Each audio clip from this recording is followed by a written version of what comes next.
Hello guys, welcome to the Racing Roundtable. Today's video is a preview of the Canadian Grand Prix, and it's finally back. After, I think, 2 years after Canada because of COVID, it's finally back. This is one of the best tracks on the grid of the season because you've got high-speed straights, medium-speed corners, and low-speed corners as well, like a couple of hairpins. It's a good combination. It's a circuit built for racing. None of that bum-ass Monaco Grand Prix. So, first Grand Prix was in 1978, hitting you with the facts. There's 70 laps because it's a decently short track. The lap record set by Valtteri Bottas is a 1:13.078. And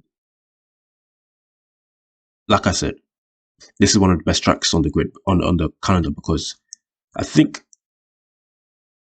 you got you got 3 DRS zones as well, and there's prime spots for overtaking. It's like littered with overtaking spots. So you have turn 1, turn 3 if you're brave, turn 3 and 4 if you're brave, turn 6 if you can get close enough, turn 8, 9 if you're brave enough as well, if the DRS allows you to pull ahead, and then into this hairpin. If you're daring on the brakes, you can definitely get an overtake done. But the issue is there's a straight, and if you're behind the driver you're trying to overtake and you've overtaken them here, you should be fine because you've got the DRS, because the detection zone is all the way here and not like somewhere here. And then you have this long straight into the chicane, which leads to the Wall of Champions, which I think will catch some people out. But you've got this long straight, and that's more than enough opportunity to try and overtake someone. And then you have the main straight here. So it's a balanced track in terms of overtaking. Like, you've got plenty of overtaking spots, and I suspect Red Bull will do well because they've got a straight line speed over Ferrari. And Ferrari, yes, they have the pace at most tracks over Red Bull, but they're bottling it right now. And I do not trust Ferrari to operate at the highest level and not make any mistakes from now until the end of the season, because Red Bull haven't really been making mistakes. But Ferrari have. And this track, safety cars can happen.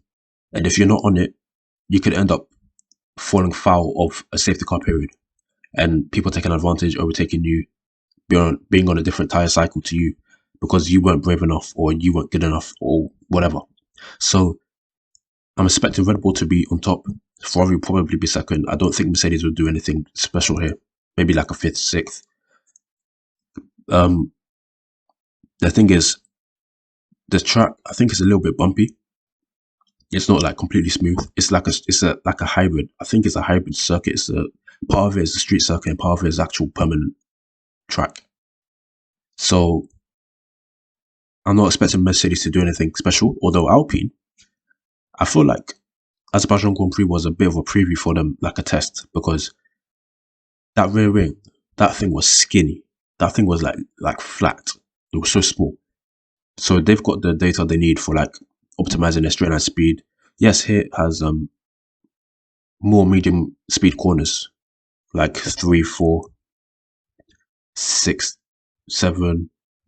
You have 13, 14, which is kind of like mid to low speed, depending on how you take it, and then 8, 9 in medium speed. So there's a few things they'll need to compromise on, but it shouldn't be too much of a problem. I think they'll do even better because you don't need that much downforce. Like, compared to medium and low speed, thing is, you need a lot of downforce to be fast and low speed, but medium speed, you do need some downforce, but you don't need to absolutely load your car with downforce. So they should be all right to compromise. But yeah, I think Alpine would do well. They could even do better than Mercedes. But I want to know what you think. Who wins? I say Max will probably win. I think that's an easy guess, but Max will probably win. Red Bull will probably get 1, 2. Leclerc will probably finish 3rd. Sainz 4th. I'm going to go out on a limb here. I think Lewis will finish ahead of George. I think Lewis will finish ahead of George on Sunday. I'm going to go out on a limb there. And I think Alpine will do really well. I don't think McLaren will do well. Williams, just Latifi's gutter trash, man. Get that guy off the grid.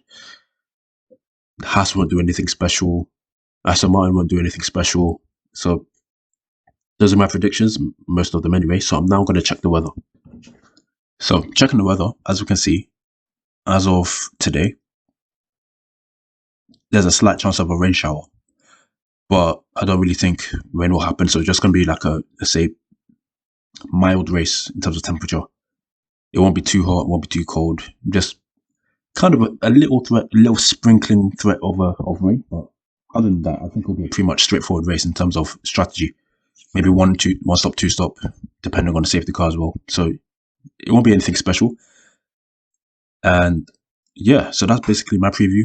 I've had to kind of rush this because I have to keep it a bit quiet. But let me know what you think. What are your predictions? What do you think about the track? Because this track is one of the best street circuits, one of the best tracks on the calendar. And please like the video, comment your thoughts, share the video if you can, subscribe to the channel. We've had a little bit of growth. Thank you to all the recent subscribers. You're legends. And yeah, watch my Daniel Ricciardo video. Is he finished? Is he washed? You can watch my Azerbaijan Grand Prix preview as well. And also watch my why South African Grand Prix would be good for F1. Because rumors have it that South Africa will be on the grid, on the calendar next year. So yeah, please like, share, comment, subscribe. Thank you for watching this video. Adios. Goodbye.